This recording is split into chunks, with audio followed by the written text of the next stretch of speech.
Ele é coach e consultor organizacional, é graduado em jornalismo pela Universidade do Vale dos Sinos, possui MBA em gestão empresarial pela ESPM e especialização em coaching ontológico homologado pela Federação Ibero-Americana de Coaching Executivo. Também tem formação como terapeuta corporal em bioenergética, possui experiência nacional e internacional em cargos de gestão de recursos humanos, comunicação corporativa e responsabilidade social em empresas multinacionais. Atualmente é sócio-diretor da FAVO, empresa de desenvolvimento humano, e recentemente participou da formação Guerreiros Sem Armas, promovida pelo Instituto Elos, em Santos, São Paulo, junto de participantes de 23 países.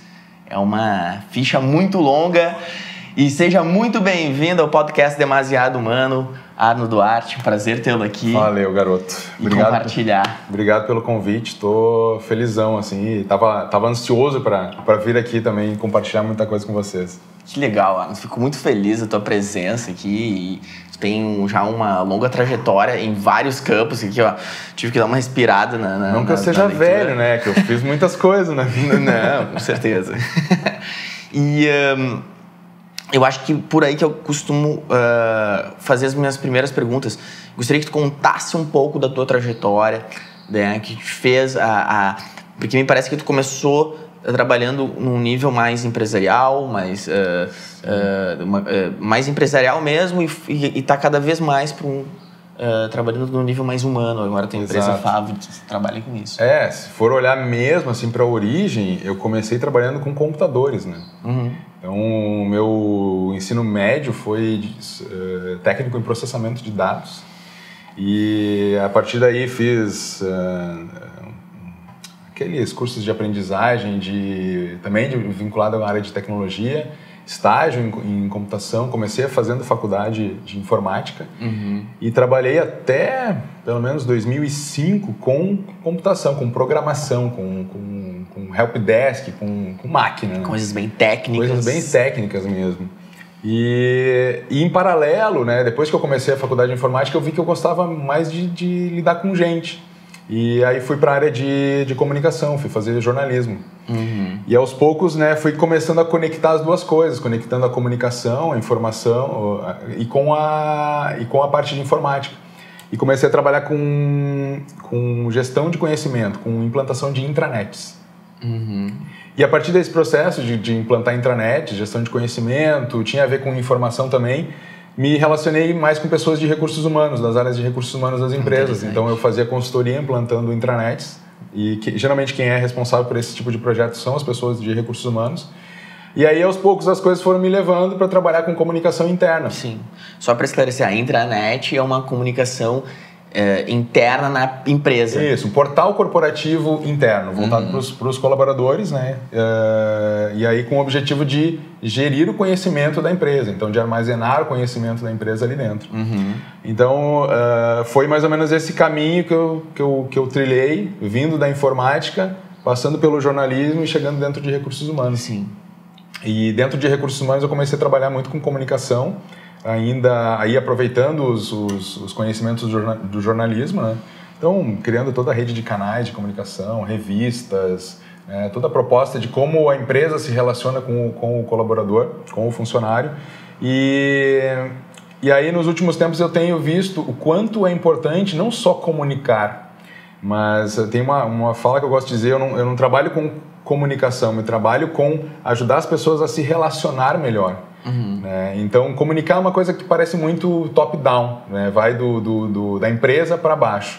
Mandar mensagem, Mandar mensagem, exato. Então, e o relacionar não. Relacionar envolve emoção, envolve expectativas, envolve dar retorno, dar feedback, envolve uma coisa muito mais completa e complexa do que simplesmente passar informação, né? Uhum. Então, e aí a partir disso, né, e eu comecei a desenvolver mais meu trabalho voltado a ajudar as pessoas a se relacionar melhor. Sim, que bacana.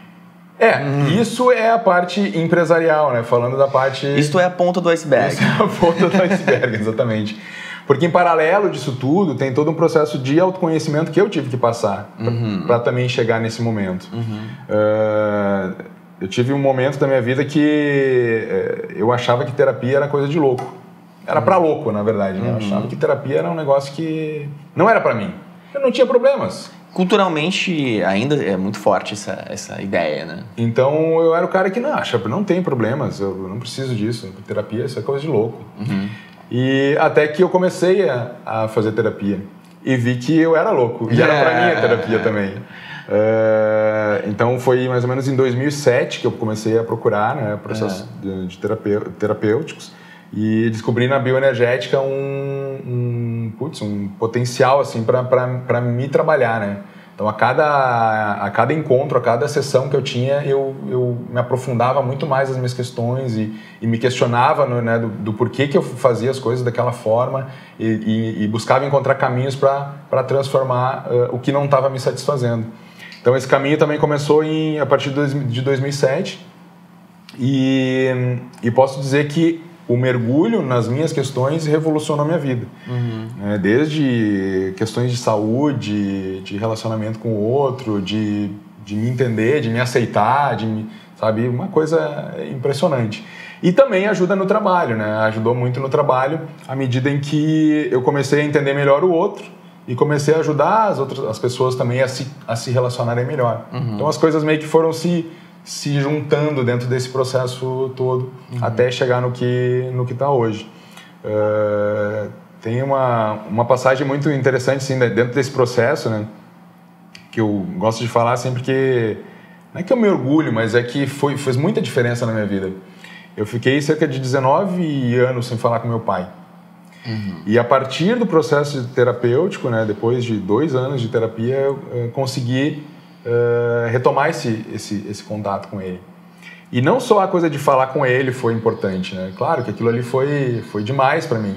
Mas a partir daquele momento ali, a minha vida tomou um rumo incrível, assim. Se eu conseguir fazer aquilo, né, de conversar com ele depois de 18, 19 anos sem trocar uma palavra, eu vi que a minha vida, que eu podia fazer o que eu quisesse na minha vida. Sim. Que eu ia ter o poder que eu quisesse, que eu ia ter a força que fosse para mover o que eu precisasse, o que eu decidisse fazer na minha vida. Então foi um momento muito, muito especial e agradeço a terapia, né, ao processo terapêutico que me levou a chegar naquele ponto ali de profundidade de transformação. Que legal. Eu recomendo a todos fazer um processo terapêutico Eu também buscar recomendo. isso. E na verdade não é, né?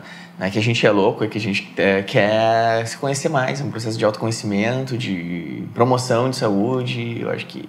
O que eu via depois, né, que agora olhando para aquele meu antigo eu, que tinha todo esse preconceito com a terapia e tal, no fundo eu tinha medo de descobrir quem eu era, né, e quem eu queria ser. Então eu tinha medo de me dar conta do que eu queria para minha vida e de ter que abdicar daquela vida que eu tinha, né, e trocar por coisas que eu queria.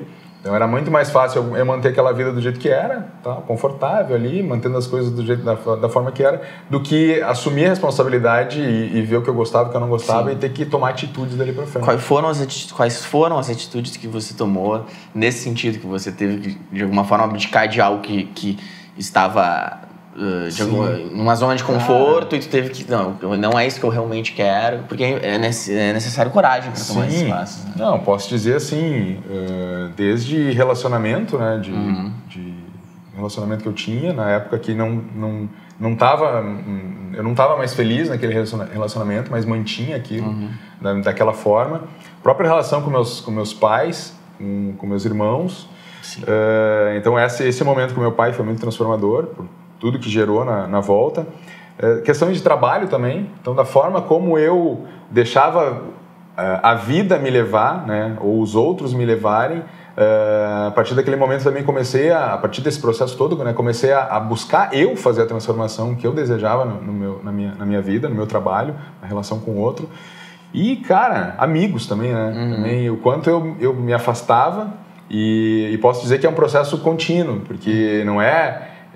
Nessa época eu devia ter 32 anos, não é de um dia para o outro que tu vira a chavezinha, né? Então todo o processo de também me aproximar mais das pessoas e de ter amizades mais profundas, isso ainda posso dizer que eu ainda estou trabalhando, né? Como aprofundar essas amizades, como tá mais...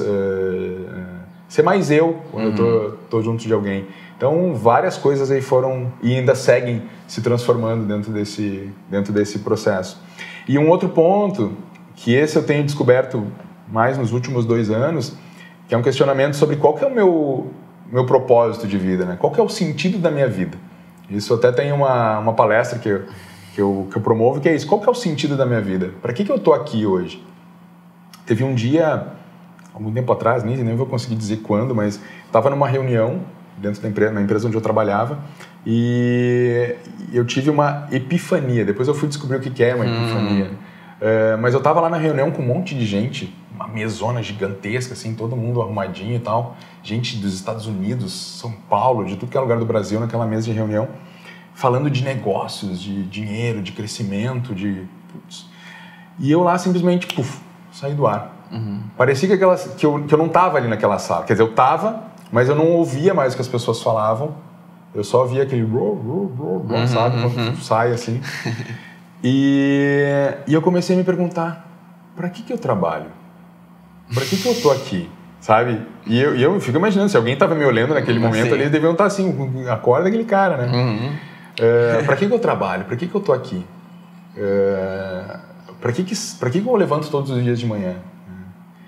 E aí as coisas foram... Aquele monte de pergunta que simplesmente baixou na minha cabeça naquele momento, sei lá de onde que veio, de outro espaço, de outro universo, de outros seres, sei lá. Mas começaram a martelar minha cabeça a partir dali. Né? Por que eu trabalho? Eu trabalho para ganhar dinheiro. Tá, mas ganhar dinheiro para quem? Porque eu não estou ficando rico com isso. Né? E quem está ganhando o dinheiro que eu estou ganhando? Né? Onde é que essa pessoa está? Por que eu faço o que eu faço? Então eu comecei a me questionar muito sobre isso. E aí a minha vida começou também a tomar outro rumo. De descobrir de que forma eu poderia fazer diferença, não só na minha vida, né, mas também multiplicar ou proporcionar esse mesmo autoconhecimento, essas mesmas formas de descoberta também para outras pessoas. Sim. E aí comecei a buscar um pouco da linha da terapia também, de como eu poderia ajudar ou me tornar um terapeuta de alguma forma, e também a linha do coaching, de buscar também como que eu poderia, através de entender melhor sobre processos de coaching, que eu já tinha também participado de alguns, como coachee, como é que eu poderia me tornar um coach também para ajudar as pessoas a descobrirem melhor o seu caminho. E nesse sentido, hoje eu estou ainda, né, encontrando como conectar todos esses conhecimentos, que são muitos. Né? É a lógica da programação, é o questionamento do jornalista, é o perfil do consultor, é o cara que era gerente de recursos humanos, é o cara, sabe, são vários eus que hoje eu estou procurando encaixar eles e colocar eles a serviço de alguma coisa maior. Então, o próprio coaching individual, hoje em dia eu tenho me perguntado, será que é isso que eu quero? Porque o coaching individual eu trabalho com uma pessoa de cada vez. Né? E o que eu vejo é que talvez exista um potencial de trabalhar muitas pessoas de cada vez. Né? E aí vem um pouco o trabalho com o Guerreiro Sem Armas também, né? Que aí já entrando no assunto, que está bem fresquinho, está bem recente na minha memória. Há pelo menos uns 2 anos atrás, uma funcionária minha foi num evento em que um palestrante falou sobre o processo do Guerreiro Sem Armas. Sim. E aí ela voltou para a empresa e entrou na minha sala, Arno, eu fui nessa palestra desse cara aqui e tal, isso foi em 2013, eu acho. Fui na palestra desse cara aqui e ele falou sobre esse programa Guerreiro Sem Armas, sobre o jogo Oasis, sobre trabalhar com comunidades e não sei o quê, e isso é a tua cara. Sabe, eu achei aquele negócio meio maluco, né? Do nada, a menina chega de uma palestra e tal, me fala aquilo, tá, tudo bem, beleza, obrigado e tal, vou dar uma pesquisada depois. E não fui muito, não cheguei a pesquisar tanto assim, né? Dei uma olhadinha ali, mas não levei muita fé. E aí agora, 1 mês e meio, 2 meses atrás, procurei um amigo, o Felipe Dens, para conversar com ele sobre o que ele fazia. Eu tinha conhecido ele há pouco tempo, não sabia direito o que ele fazia, e a gente marcou um café. E a partir desse café ele me comentou, ele já tinha feito essa formação Guerreiro Sem Armas, alguns anos atrás, e aí perguntei para ele me contando toda aquela história, e cara, foi na hora, assim, eu vi, como é que eu faço para participar desse negócio? Sim. Eu sentia que aquilo ali era um chamado para mim, era uma coisa que estava era aquilo que eu precisava descobrir como é que fazia, né? E o que é isso, contextualizando aí pro e o que é o Guerreiro? O que é o Guerreiro Sem Armas? O que é Guerreiro Sem Armas, né? O Guerreiro Sem Armas é uma formação de liderança e de mobilização social. Resumidamente, muito resumidamente. E mesmo quando eu fui para lá... E você já trabalhava com gestões de liderança antes? Sim, com desenvolvimento de líderes, né, da forma mais convencional ali, de desenvolver líderes para empresas, desenvolver equipes, isso tranquilo, né? Sim. Mas o que eu vivi lá, em função de desenvolver liderança e desenvolver e mobilização social, é uma outra história. Porque quando fala de mobilização social, o que aparece primeiramente pode ser uma coisa de mobilizar uma comunidade, de mobilizar para a responsabilidade social, de ajudar uma comunidade. E quando na verdade a mobilização social é colocar as pessoas, é fazer com que as pessoas se mobilizem, qualquer grupo de pessoas. Seja uma organização, seja uma comunidade carente, seja um condomínio, pessoas que moram no mesmo condomínio. Seja uma família, seja um grupo de amigos. Então, mobilização social ela é isso, é fazer as pessoas se juntarem e trabalharem ou estarem alinhadas para o mesmo propósito, para fazer algo muito bacana. E o processo de liderança dentro disso foi muito interessante aprender lá que a liderança não é ter um líder, mas dentro de um grupo todos podem ser líderes, né? E isso funcionar e ser trabalhado de uma forma harmoniosa e com resultados incríveis. Então, a visão que eu tinha até um determinado momento era de, eu estou desenvolvendo líderes. Ok, mas aí parece que eu vou desenvolver um cara que vai... um cara que vai ser o cara que vai puxar o grupo. Quando, na verdade, quando eu estou desenvolvendo líderes, a minha visão agora mudou. Eu quero desenvolver grupos de líderes, times de líderes, que vão trabalhar todos juntos por uma mesma causa, por um mesmo objetivo. Então, só esse tipo de coisa, eu fui para lá sem nem imaginar que era isso. E a partir das vivências, né, que aconteceram lá, esses preconceitos, esses nomes, essas formas começaram a cair. A cair, exatamente. A transformar na minha cabeça. Legal. E você foi para Santos, né, São Paulo, fazer esse processo. Quantos participantes além de ti tinham? O processo seletivo, ele envolveu mais de 900 pessoas. Nossa. O processo seletivo ele demora cerca de 1 ano e meio, né, para acontecer. Então você já tinha se inscrito? Não.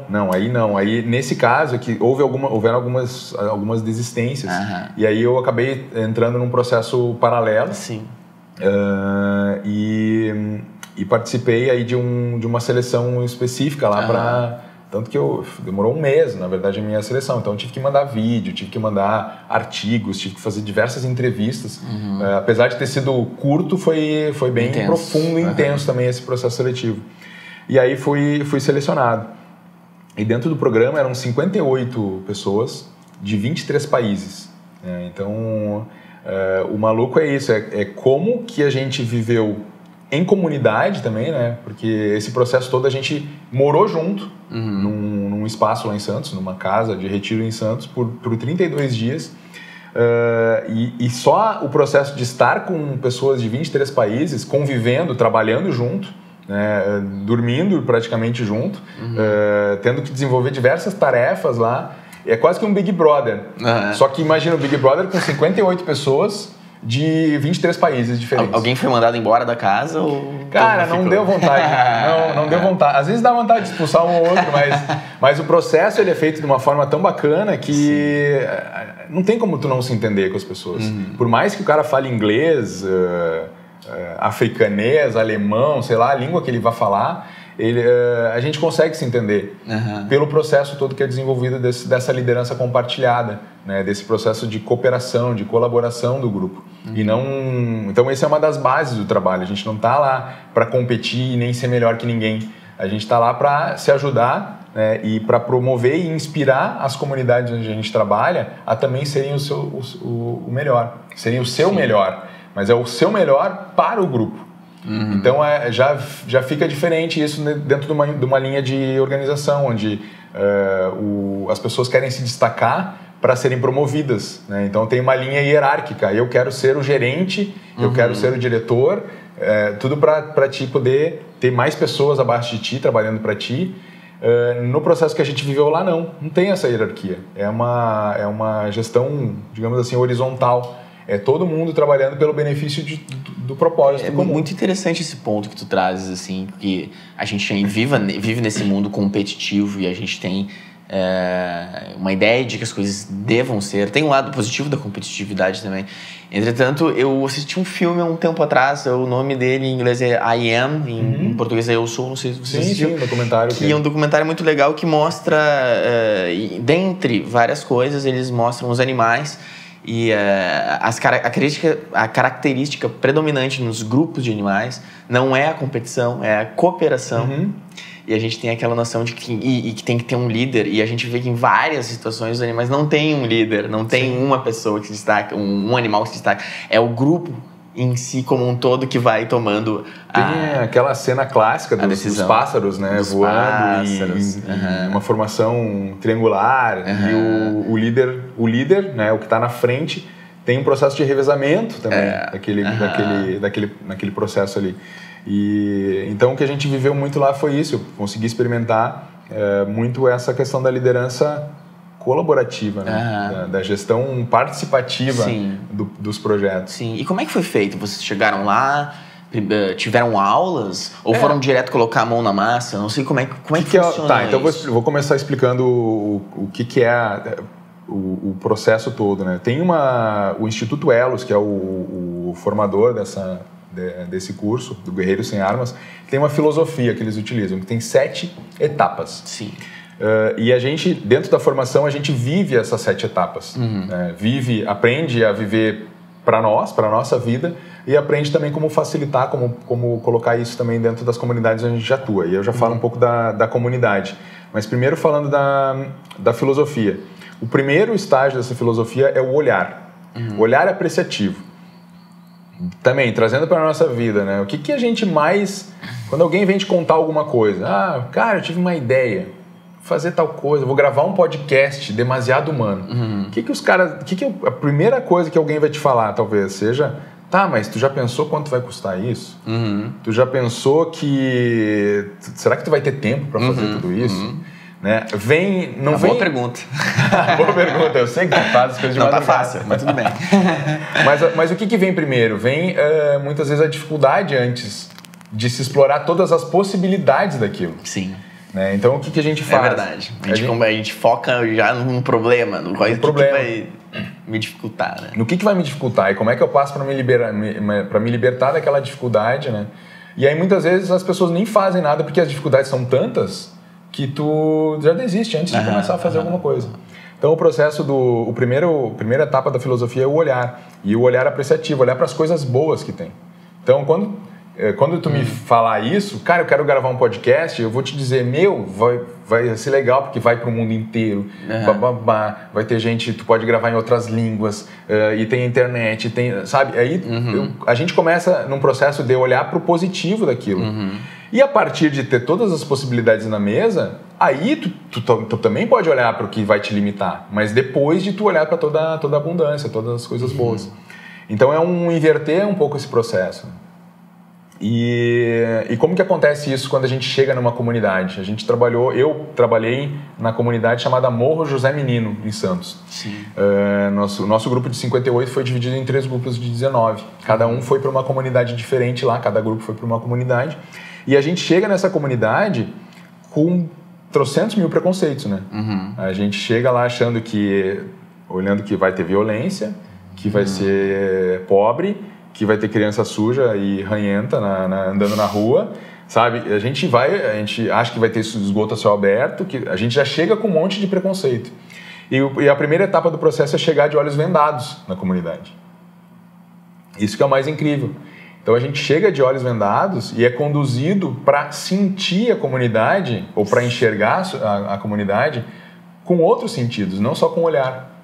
Não só com o olhar preconceituoso ou com os pré-julgamentos que a gente já tem. Eu descobri a natureza, eu descobri ar puro, eu descobri crianças brincando, eu descobri pessoas amorosas, sabe? Eu descobri tantas coisas que se eu chegasse olhando para aquele lugar, eu ia me limitar, eu não ia enxergar essas coisas, eu ia enxergar a pobreza, sabe? Tudo que a gente já conhece. Já estava preparado. Já estava preparado na minha mente que não ia ser legal, né? Então esse primeiro movimento, a gente faz essa entrada com esse olhar apreciativo. E aí tu começa a descobrir essas coisas.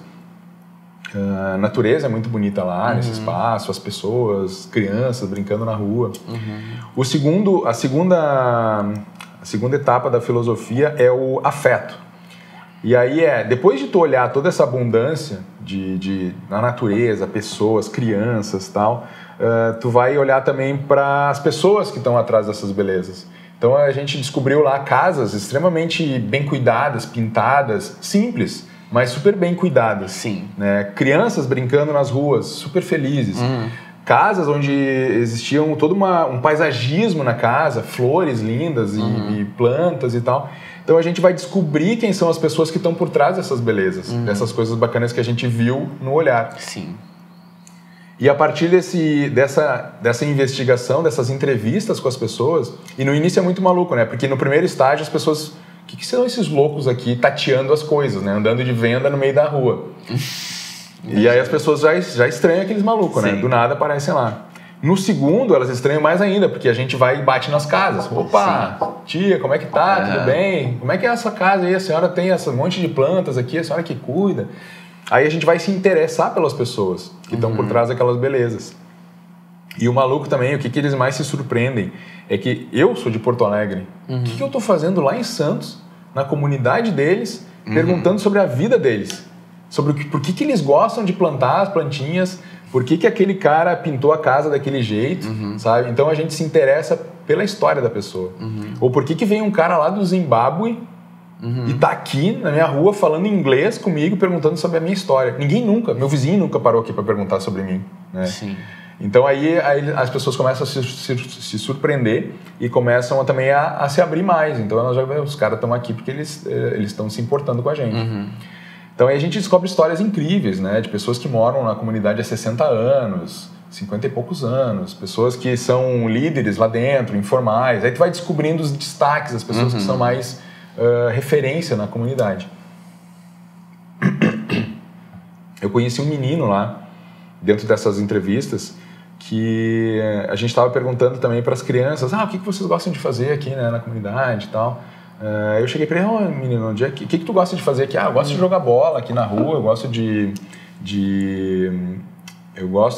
brincar de pegar, eu gosto de andar de bicicleta, de skate. Que legal, onde é que tu mora? Não moro aqui. Como assim tu não mora aqui? Tu vem brincar aqui, né? Tu conhece alguém? Sim, meus amigos são daqui. Tá, mas tu não tem amigos onde tu mora? Não, eu não tenho amigos onde eu moro. Onde que tu mora? E ele me aponta para um prédio que tem no pé do morro. Eu moro naquele prédio lá embaixo. Ele não era parte. Ele não tem amigos. Não, o mais impressionante, ele não tem amigos no prédio onde ele mora. Ele não consegue brincar no prédio onde ele mora. Então ele sobe o morro para brincar com os amigos no morro. Porque lá ele tem liberdade, lá ele consegue andar de skate, lá ele consegue andar de bicicleta, jogar bola. Então é isso que a gente se questiona muito durante o processo, quem é rico e quem é pobre. Eu tava com isso em mente quando tava contando isso. Me parece que o pessoal nessas comunidades, nos vilarejos, assim, eles têm uma vida muito mais comunitária e tranquila do que uma classe média hoje em dia, né? Nas grandes cidades. O que eu vi lá também, né? Eu moro hoje num prédio. Eu não conheço meus vizinhos. Sim. E lá eu vi que por maior que fosse a comunidade, as pessoas se conhecem lá. Elas sabem o que cada um faz, elas têm uma noção um pouco melhor assim, de comunidade mesmo. E é isso. Então, quem que é rico, quem que é pobre? Lá eles têm eles vivem no meio da natureza. No meio do verde. Cara, tem macaco que aparece na árvore. Com uma vista maravilhosa. Uma vista incrível para a praia de Santos. E aí eu fico me perguntando, quem que é rico, quem que é pobre, né? Eu tive vontade de morar lá, né? Depois de conviver com as pessoas, de ver todas as histórias. Então isso a gente estava na segunda etapa, que é o afeto. O terceiro é o sonho. E aí já começa a entrar no que a gente foi fazer lá. Que dentro do processo do Guerreiro Sem Armas, a gente entra na comunidade para descobrir qual que é o sonho daquela comunidade. Não o sonho individual. Eu quero ser professor de inglês, eu quero viajar para a Europa. Não, todo mundo tem seu sonho. Mas qual que é o seu sonho coletivo para esse espaço aqui? Sim. E aí a gente volta de novo para a comunidade para fazer as entrevistas, né? vontade. Aí a gente volta para a comunidade para fazer as entrevistas. E no início é um pouco difícil, as pessoas têm uma dificuldade de falar sobre sonhos. Criança é a coisa mais fácil do mundo, né? Pergunta qual que é o teu sonho para essa comunidade, a criança vai dizer, eu quero um cinema. E vem, cara, vem. Eu quero um cinema, eu quero um parquinho, eu quero uma quadra de futebol, eu quero um teatro. As crianças falam isso, sim. Elas têm na ponta da língua. E elas conseguem explicar por quê. Tem uma menina lá que falou, eu quero um cinema que tem um parquinho e um restaurante. Porque daí meu pai pode ir no cinema, olhar filme, eu fico no parquinho e os meus tios vão almoçar no restaurante. Sim. Ela tinha o sonho dela pronto na cabeça. Já os adultos, não. Os adolescentes também, mas é um pouco mais difícil assim que as crianças. E os adultos é bem complicado, tem que questionar eles muito sobre os sonhos. Muitas vezes a gente tem que fazer eles regredirem assim, a outros tempos. Sim. Tá, mas e qual que era o seu sonho há 50 anos atrás? Sabe? Aí eles voltam, meu sonho há 50 anos atrás era ter uma quadra esportiva aqui, era ter... Sabe? Aí eles conseguem trazer as coisas. Mas o que a gente viu é que todo mundo tem um sonho coletivo. Né? Eu conversei, inclusive lá, teve um momento que para mim foi um pouco tenso, que eu conversei com alguns traficantes, os caras que estavam... que vendiam drogas ali e tal. Mas dentro do meu grupo que estava entrevistando as pessoas, a gente se perguntou, gente, eles são moradores aqui também. Tem que conversar com eles. Senão eu vou estar fazendo o mesmo processo de exclusão. Né? E a gente quer aqui integrar, colocar as pessoas juntas. E eu tive uma grata surpresa que conversando com eles, eles também têm sonhos para a comunidade. E eles querem que as crianças tivessem um parquinho, uma quadra de futebol, porque eles não querem que as crianças também sigam a mesma vida que eles têm. Eles também têm filhos, eles também são jovens, sabe? Eles têm essa noção de que eles não querem que os filhos deles sigam também têm essa noção. o caminho deles. E o interessante, eles têm um sonho coletivo. E é comum com a outra pessoa que está ali. Então, o que acontece? Normalmente se criam esses núcleos. O grupo da igreja, o grupo dos traficantes, o grupo dos jogadores de futebol, o grupo das crianças... Mas no fundo, o que a gente viu, todo mundo queria a mesma coisa. Né? E aí a gente faz todo um processo de levantamento desses sonhos e qualifica eles por quantidade. E o que mais surgiu lá foi que as pessoas queriam... O sonho das pessoas era tirar as crianças da rua. Né? E tirar as crianças da rua pode ser... No sentido das que moram na rua? Não. Que brincam na rua. Só que assim, porque lá não tem um espaço tem espaço... de brincar fora da rua. Então eles têm que brincar onde está passando uma van, onde está passando um carro, uma moto em alta velocidade. Então, tirar as crianças da rua tem dois sentidos, que é tirar proteger fisicamente elas e também tirar para proteger dessa questão do consumo de drogas, né, de se perder na vida. E aí esse sonho, como é que eles querem se materializar esse sonho? Então a gente pergunta, né, como é que você materializa isso? Uma quadra de esportes e um playground. E aí a gente começou a ver que não tinha espaço lá no morro para isso, todas as áreas todas ocupadas já. E aí a gente passa para o processo a quarta etapa, que é o cuidado. O que é o cuidado? O cuidado é como realizar esse sonho, como começar a tornar esse sonho concreto. E vai desde achar o espaço para que isso aconteça, e aí dentro desses outros estágios a gente já está coletando, já está juntando as pessoas, né? Você quer vir com a gente? Quer nos ajudar? Né? A gente está aqui para ajudar vocês, né? Vocês querem fazer com a gente isso, então a gente já começa a pegar. No início vem as crianças, vem muitas crianças, muitas participar. Aos pouquinhos, ali pelo sonho, já começam a vir os adolescentes. 13, 14 anos já começam a se envolver com a gente.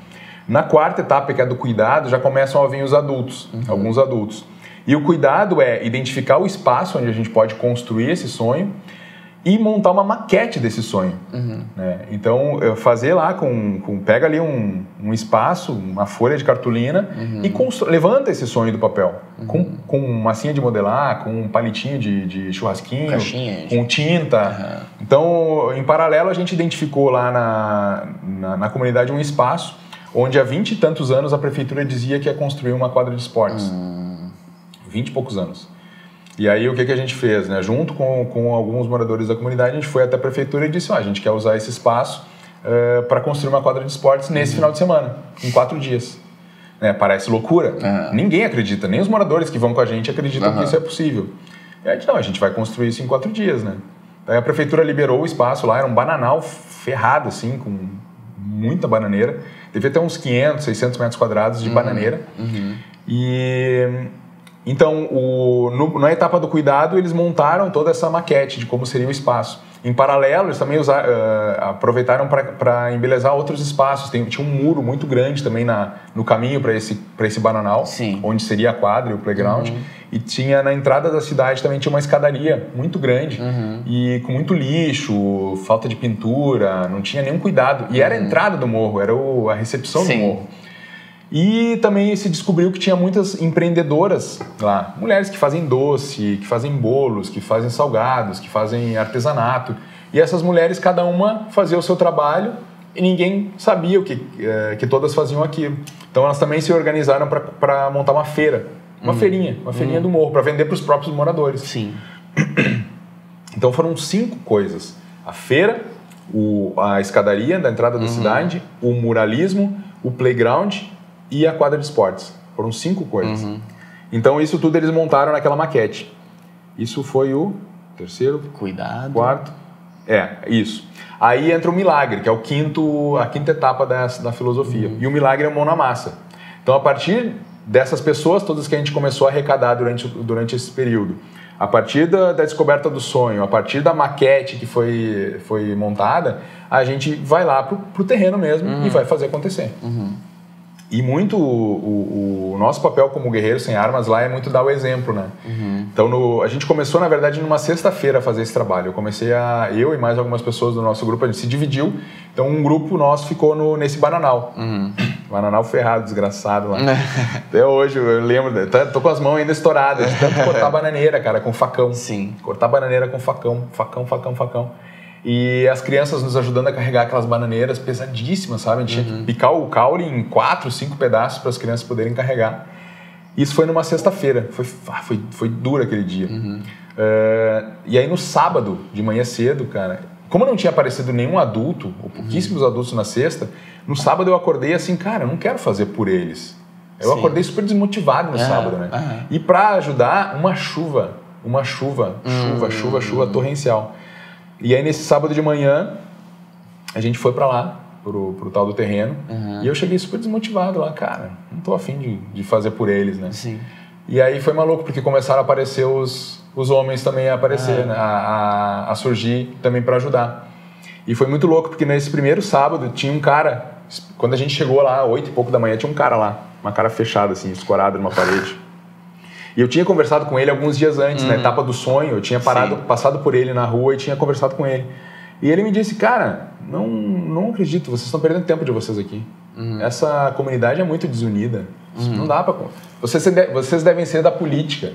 Ou vocês têm algum vínculo com a igreja, mas eu tô cansado de ouvir promessa. As pessoas vêm aqui, só prometem, a gente se rala e tal, não sei o que e tal. Ele foi meio agressivo até naquelas palavras. Aí eu disse pra ele, cara, eu vim de Porto Alegre para fazer esse trabalho aqui. Não estou ganhando nada, muito pelo contrário, estou pagando para estar aqui. E eu só posso te pedir uma coisa, confia em mim, na minha palavra. Aí ele seguiu, pegou a moto dele e foi embora. Mas aí no sábado ele estava lá, com aquela chuvarada, ele estava lá com uma capinha de chuva transparente. Opa, tô aqui, né? Vi que vocês já trabalharam ontem, aí eu vim ver qual é. E ele me chamava de Cabeça Branca. Ô, Cabeça Branca! Ô, Cabeça Branca, tu não tá fazendo nada, tu não tá trabalhando. Eu trabalhando pra caralho. Não dá pra falar palavrão. Eu trabalhando um monte lá e cara, ô, Cabeça Branca, tu não tá trabalhando e tal. E ele pegando pesado no negócio, sabe? Ele e outros caras que começaram a chegar. Que daí, naquele segundo dia, as crianças já voltavam pra casa já todas sujas, machucadas, né, de estar ali ajudando a fazer aquilo. E os pais começaram a olhar, cara, tem alguma coisa, o que as crianças estão fazendo, né? Vou lá conferir. Aí quando eles iam lá, eles viam que as coisas estavam acontecendo e já queriam participar também, ajudar. E aí esse caso do Will, que é esse rapaz aí que chegou lá e foi muito engraçado, porque assim, isso foi no sábado que ele começou a trabalhar. No domingo, à tardinha, a gente já tinha conseguido limpar todo o terreno, tirar as raízes das bananeiras, que era um negócio pesadíssimo, cara.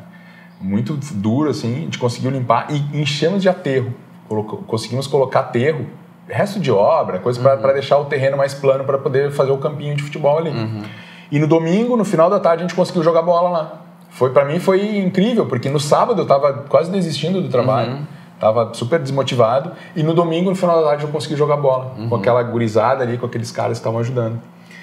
E aí no final desse domingo a gente faz sempre no início do dia a gente faz uma roda para saber o que tem de tarefa, e no final a gente faz uma roda para ver o que a gente conseguiu realizar naquele dia. E nessa roda foi pedido para quem tivesse alguma coisa para falar para alguém, fosse no meio da roda e falasse para aquela pessoa. Algo que foi transformador, que ajudou aquela pessoa, né? Que te ajudou de alguma forma. E aí esse cara aí foi no meio da roda e aí falou olhando para mim lá. Cabeça branca, eu quero falar pro Cabeça Branca ali. Ô, Cabeça Branca, quando tu falou comigo lá aquela vez, eu te botei para baixo.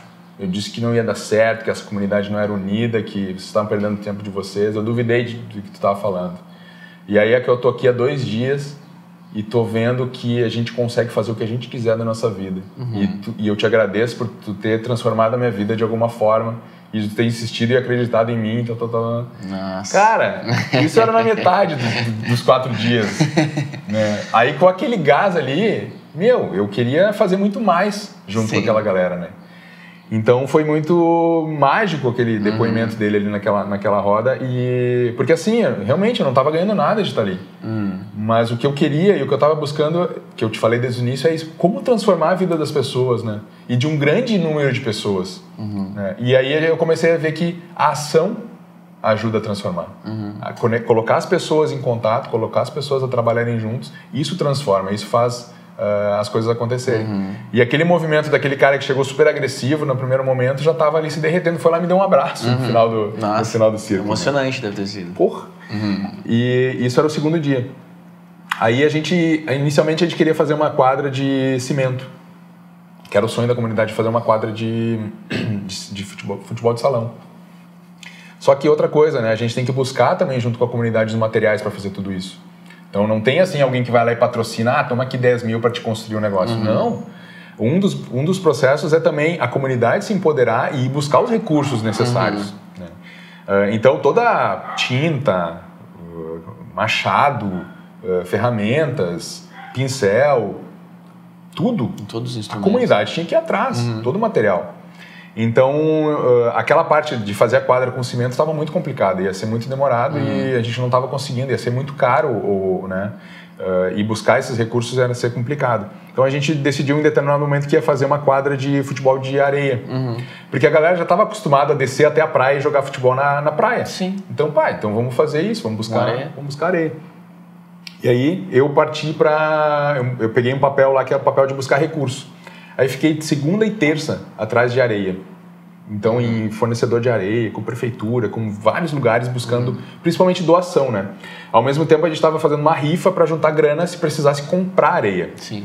Aí chegou na terça-feira à tarde, a gente fez vários orçamentos de areia, a gente ia precisar de pelo menos uns 3 caminhões de areia, e a gente não tinha o dinheiro para comprar os 3 caminhões.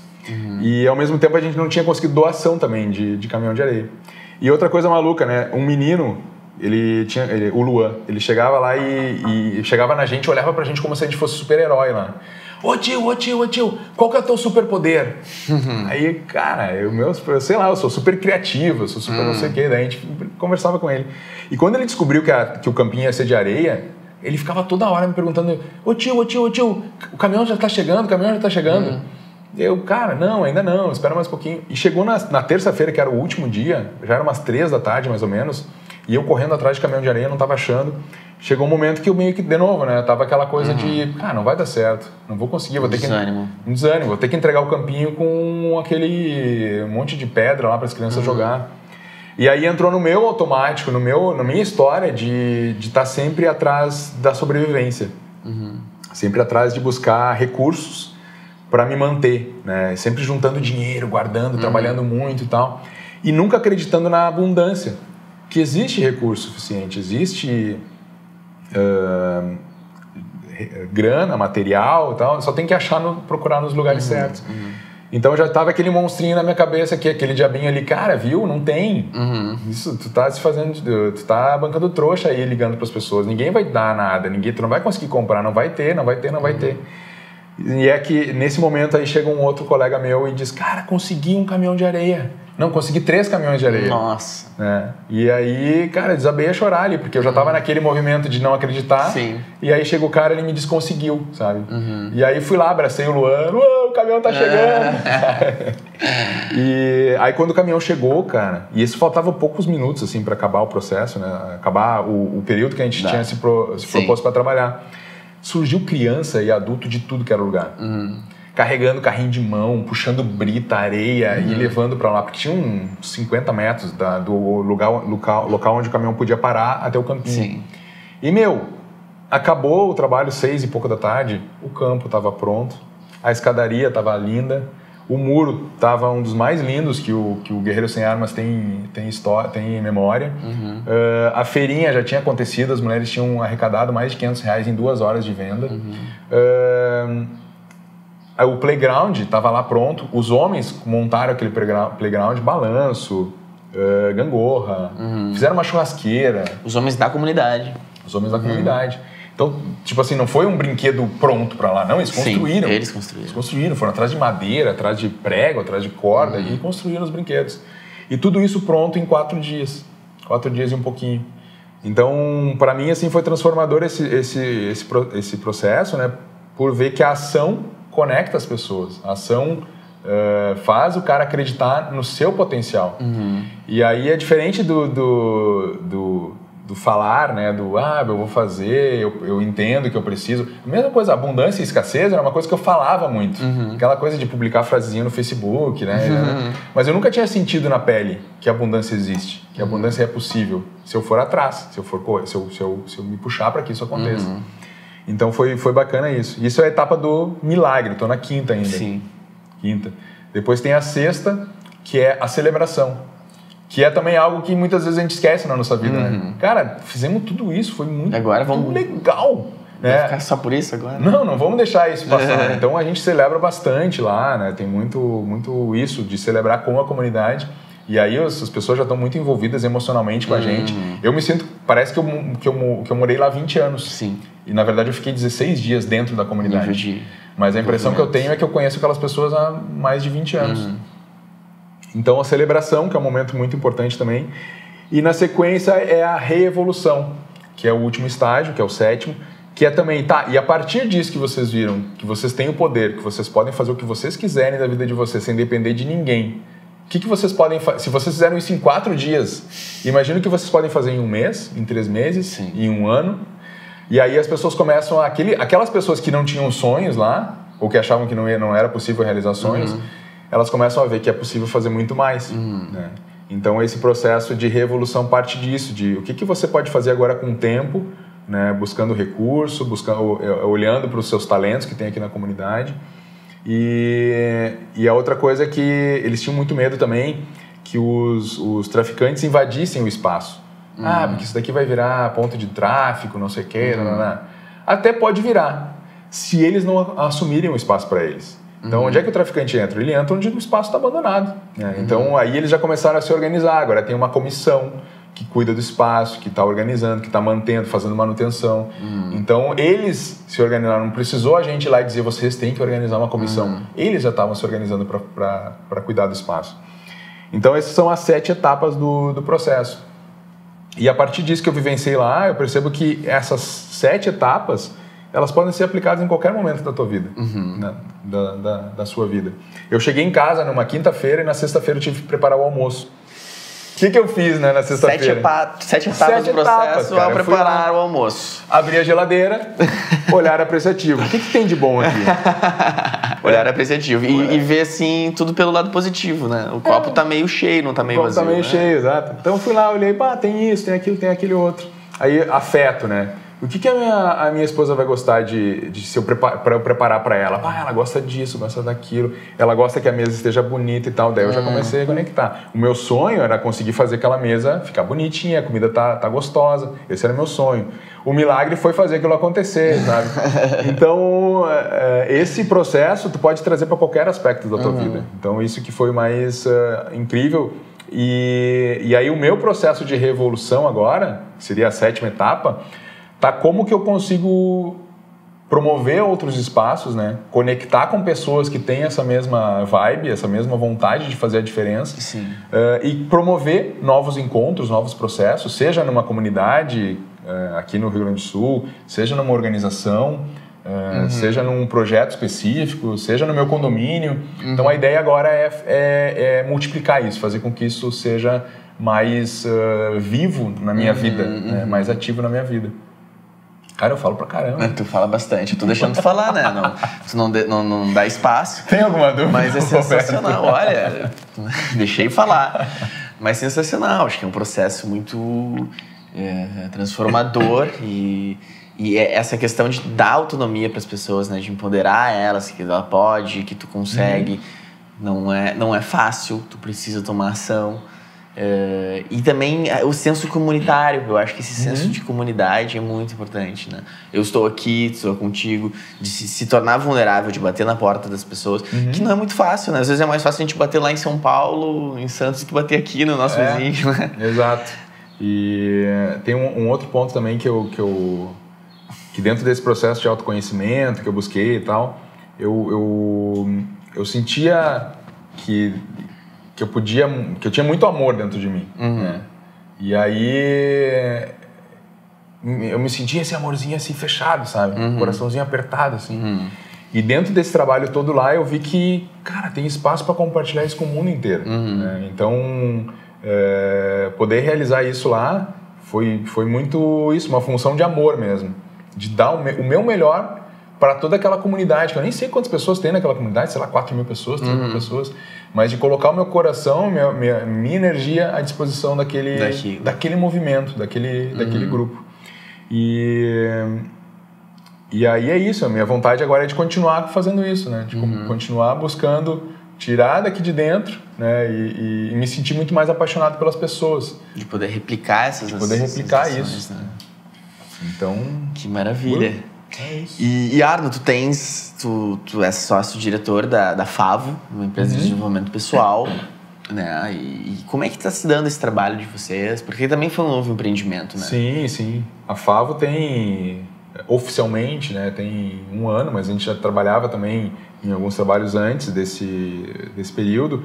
E o que eu vejo, assim, de tudo que eu aprendi, que vivenciei, e quero levar também para as organizações agora, para o desenvolvimento individual, todo esse contexto de como trabalhar colaborativamente, né? Como trabalhar coletivamente, de como ter diversos líderes, de como ter abertura para que os projetos sejam realmente participativos e não impositivos ali. Não quero ajudar aquele líder a ser autossuficiente, não, eu tenho todas as respostas. Não, é muito pelo contrário. Eu imagino que o líder ele tem que ser um facilitador. O líder ideal é o líder que não existe quase, para mim, assim, uma utopia. É o líder que não é o líder invisível, que ele está ali e que ele está se aproveitando, né, se utilizando do melhor de cada pessoa da sua equipe pelo todo e está também colocando o seu melhor naquele grupo. Então, eu vejo que uma das minhas visões para a Favo é isso, é colocar muito mais, ajudar as pessoas a se desenvolverem muito mais nesse papel de facilitadores de projetos nas organizações, em utilizar a inteligência coletiva, né, e muito mais do que saber dar feedback, muito mais do que isso daí já parece que... Já está bastante trabalhado. Já está bastante trabalhado, já tem muito trabalho nesse sentido. Mas assim, como conectar as pessoas realmente num sonho, num propósito comum e fazer elas trabalharem juntas de verdade, aí são outros 500. Com certeza. Esse paradigma coletivo de colaboração que é muito falado, mas é muito difícil de ser aplicado, né? Essa é uma filosofia, imagina ainda dentro das organizações, onde cada um tem o seu papel, tu tem a tua... por que eu vou me preocupar com ele? Eu estou fazendo o meu aqui. Exatamente. E aí tu tem o teu salário, tem muitas questões, eu bato meu ponto, vou embora para minha casa. Parece que a vida pessoal e profissional são 2 vidas diferentes.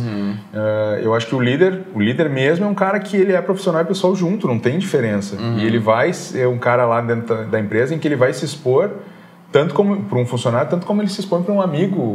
Né? Então, essa sintonia, essa parceria, ela tem que ser muito bem desenvolvida. Então, é criar pontes para os corações, sabe? Então, acho que é muito esse papel que eu vejo para a Favo de agora em diante, com essa experiência toda que eu agreguei aí no currículo, que já era longo, agora fica um pouco mais. Pois é, o Arno recém voltou dessa experiência aqui dos guerreiros sem armas. Eu acho que tu tá ainda com aquilo à flor da pele e se questionando, já não sai mais me falando que eu não sei o que eu vou ser agora, mas isso que é legal esse momento que a gente tem de poder se enxergar com outros olhos. Metamorfose ambulante, né? Metamorfose ambulante. O Raul. Raulzito. E o Aaron trouxeste aqui um álbum de fotos. Cara, eu tenho milhões de fotos, assim, né? Mas aí eu vou mandar algumas pra vocês, de repente vocês conseguem editar no vídeo. Como é que era o espaço, como é que ficou. E aí dá pra... Bacana. Ou a gente bota alguns links também embaixo do podcast. Até pra quem tá nos escutando e gostaria de participar desse projeto mais pra frente. Também, porque provavelmente o próximo Guerreiro Sem Armas é em 2017, janeiro de 2017. Aqui no Brasil. Todos eles acontecem em Santos sempre, né? E tem em outras partes do mundo? Não, só aqui. Então, na verdade, é divulgado em outras partes do mundo e as pessoas vêm pra cá. E aí, o próximo provavelmente vai ser em janeiro de 2017 e as inscrições devem abrir logo em seguida. Assim. Então, tem um processo, tem um jogo que as pessoas participam desse jogo e aí eles fazem a avaliação, né? Selecionam lá as pessoas para participar do programa. Então, não é um jogo para ser o melhor, é um jogo para conhecer quem você é. E aí, a partir desse conhecer quem você é, que eles fazem seleção. Então, não adianta você chegar lá, não, vai ser o melhor. Não é isso. Se você chegar com isso, já começou errado. É complicado. Já é complicado. É um jogo que não é de ser o melhor. Não é o ser melhor, é ser você. Quanto mais você for você, melhor para ser selecionado. Então, aí eu vou deixar alguns links aí. Tem o link do Instituto Elos, do Guerreiro Sem Armas. Eu vou deixar alguns vídeos também do trabalho que a gente fez lá, porque apareceu na Globo, na Record, no SBT, então tem algumas reportagens que foram feitas que mostram bem todo o processo como foi lá. E eu também tenho alguns vídeos no meu Facebook, se vocês entrarem lá, Arno Duarte, tem depoimentos dos jovens, dos adolescentes, das crianças, dos adultos, tem muita coisa assim que vai fazer você chorar no cantinho, ler com atenção e assistir com atenção, ficou muito bacana mesmo. Que legal, Arno. Muito obrigado aí pelo teu depoimento desse processo, que foi muito bonito, me parece. Boa. Tá com um material que bem bonito, trouxe pra gente ver. E fico muito feliz que deu certo. Eu lembro que antes tu estava lá com uma campanha muito forte ali de crowdfunding. Que eu acho interessante falar nisso, porque é um processo também colaborativo que tem na internet, né, de as pessoas poderem ajudar alguma causa ou algum trabalho. Eu acabei não falando disso, e isso foi um ponto super importante no meu processo, porque eu sempre fui um cara muito... o Arno, eu nunca, para pedir alguma coisa para alguém, sempre foi muito difícil para mim, não. Eu sou muito autossuficiente, né? Eu consigo, eu mato no peito, se eu faço, eu resolvo. E sempre resolvi mesmo, sempre fui muito autônomo para essas coisas. E uma das etapas do processo que eles pedem, né, dentro do programa é que a gente realize uma campanha de captação de recursos. Faz parte do processo. Eles recomendam que tu faça. Não que tu precise, né? Sim. Eu tinha um valor que eu tinha que pagar lá, de R$6 mil, que era a minha participação no curso. E aí eles recomendam que tu faça uma captação de recursos. Um crowdfunding, né? E aí por que eu vou perder meu tempo fazendo isso, né? Eu tenho dinheiro, não preciso fazer isso. Vou pedir ajuda, pedir dinheiro para as pessoas. Sim. Né? E aí, mas aí eles me convenceram, né? Não, porque faz parte do processo, vai ser bom para ti entender como é que é. Aí eu fiz. Eu botei minha campanha no ar, e aí um amigo meu chegou um dia assim, cara, eu até olhei lá, eu e minha namorada, a gente olhou a tua campanha lá e tal, mas acho que a gente não vai doar. Como assim, né? Como assim não vai doar? Tudo bem, não vai doar, mas ele não entendia aquele motivo. Ele disse, cara, estão na cara, né? Tudo bem, não doa, tudo bem, mas não precisa me dizer. Não precisa dizer que tu não vai doar. Fica na tua, faz de conta que... Faz de conta em mim. Mente pra mim, pelo menos. Mas daí foi muito legal o que ele falou. Mentiras sinceras me interessam. Mas aí foi muito legal o que ele falou. Ele disse que nas contrapartidas, que é o que eu ofereço, tu me ajuda com R$50, R$100, o que eu ofereço não era eu. Né? Eu não estava oferecendo o meu melhor naquela contrapartida lá. E aí aquilo ficou me martelando, cara. Eu fiquei muito puto quando me falou aquilo. Mas como assim não era tu? Porque o que eu estava oferecendo? Videozinhos de agradecimento, cartinhas de agradecimento. Aí eu fiquei pensando, cara, aquilo ali é pouco, eu sou mais do que isso. Eu posso oferecer mais do que isso para as pessoas. E aí fui indignado para casa. Cheguei em casa, abri o computador. Quem eu sou, né? O que eu posso oferecer para as pessoas? E xingando, né, o cara lá. Aí que eu me dei conta que as pessoas me olham e me reconhecem muito pela história da meditação, por ser um cara mais centrado, por ser um cara que busca o autoconhecimento. E aí eu organizei, duas contrapartidas, na verdade, três contrapartidas. Né, eu mudei, eu adicionei outras. Então, que era um DVD com videoaulas de 5 meditações ativas e um curso presencial de meditações também, com 5 meditações. Então o DVD, para quem não podia estar perto, então por R$50 você ganhava o DVD. Sim. Por R$100 você podia fazer o curso de meditação. E por R$200, se não me engano, eu dava 2 ou 3 sessões de coaching. Então eu coloquei o meu melhor ali, as coisas que eu sabia fazer. Sim. E a partir daquele momento eu me empoderei de poder pedir também. Se sentir mais confiante. Me senti mais confiante. E eu não estava pedindo. É diferente, muda a lente. Eu estava oferecendo o meu melhor, né, em troca de algo. E foi incrível porque eu achava que eu não ia conseguir nada da grana. Eu achava que não iam ninguém ia me dar. Porque as pessoas acham que eu não preciso. Sim. E eu consegui 70 pessoas que me ajudaram da minha rede. Nossa, é uma 70. E eu tive pouquíssimo tempo para fazer a campanha acontecer. Porque eu estava lá no processo e eu não tinha tempo durante o dia. Estava lá. Eu estava lá. Eu não tinha tempo durante o dia de ficar chamando as pessoas, ligando, explicando. E mesmo assim eu tive 70 patrocínios. Eu tive que colocar R$1.000 dos 6 mil. Necessários. Dos 6 mil necessários eu tive que colocar R$1.000. Então isso quer dizer que eu consegui R$5.000 em 20 e poucos dias, sendo que pouquíssimo tempo eu tinha disponível para falar com as pessoas e explicar a ideia. Muito bacana. Então foi muito bom isso, porque daí eu comecei a ver que o recurso ele existe. A forma como tu te organiza para ir atrás dele, né, e para capturar ele faz muita diferença. Que é importante. E aí, por isso que eu te falei que a gente tem coisa para conversar também. E esse relacionado até ao podcast. Se quiser fazer o seu comercial, estamos aceitando doações para investir no podcast Demasiado Humano. Exatamente, nós aqui também estamos nessa questão, né? De como algariar e como buscar aí, apoio de várias maneiras, mas estamos pensando. Depois a gente vai conversar, fazer um coaching aqui contigo e vai poder conversar. Mas o que eu vi é isso, sabe? É um pouco mudar essa lente de como que eu mostro para as pessoas qual que é o meu sonho e como que elas podem fazer parte desse sonho, de alguma forma. Então, o que imediatamente que me veio na cabeça, na coisa do Demasiado Humano, cara, tu deve ter uma galera que adora e ouve todos os programas. Como que essas pessoas podem ajudar com pouco?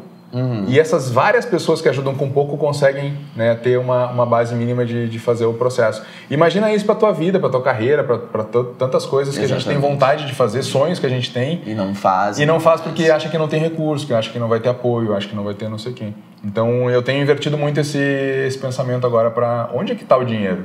Como é que eu posso oferecer o meu melhor para essas pessoas que têm o recurso? E é uma forma também de mobilizar as pessoas.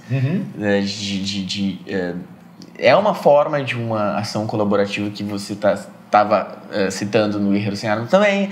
É um pouco mais distante, mas as pessoas estão vendo que o teu projeto está dando certo, que elas também vão ter um retorno, que elas estão... Uma das coisas que eu ofereci também dentro das minhas contrapartidas é para todo mundo que contribuiu uma palestra para explicar toda a experiência, como é que foi.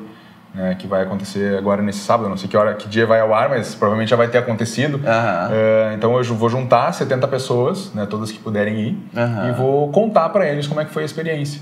Então isso é uma contrapartida. Então eu estou levando para eles tudo que eu aprendi nesses 32 dias em uma hora e pouco de encontro.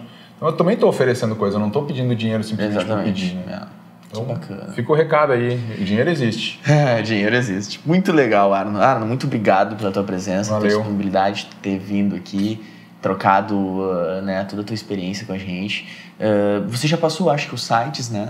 Sim, você gostaria de passar um contato teu, que alguém gostaria de entrar em contato contigo? Como é Facebook, Arno Duarte. Pode me adicionar lá, eu adiciono todo mundo, converso com todo mundo. Tem o site da Favo, que é Favo com 2 Os, favo.com.br. Tem o arnoduarte.com.br, então, que tem o meu blog, escrevo um monte de coisa lá, coisas que são legais, coisas que também não são, mas é um blog mais experimental para falar sobre a vida, sobre coisas. E é isso, acho que daí já me encontra bastante em vários lugares. E vai ser um prazer conversar com todo mundo que quiser trocar. E aí, assim, fique atento, principalmente no Facebook, nos sites, que a ideia é que eu consiga promover outros encontros e para conectar pessoas que têm essa vontade de fazer a diferença. Eu não sei exatamente como ainda, mas alguma coisa vai acontecer e eu estou confiando na abundância também que vai dar certo. Quem tiver na rede e quiser vir junto, tá convidado desde já. Que legal, muito bacana. Todos esses contatos estarão lá no post, no blog Demasiado Humano. E mais uma vez, muito obrigado. Valeu. Até a Obrigadão, próxima. amigão. Valeu. Graças.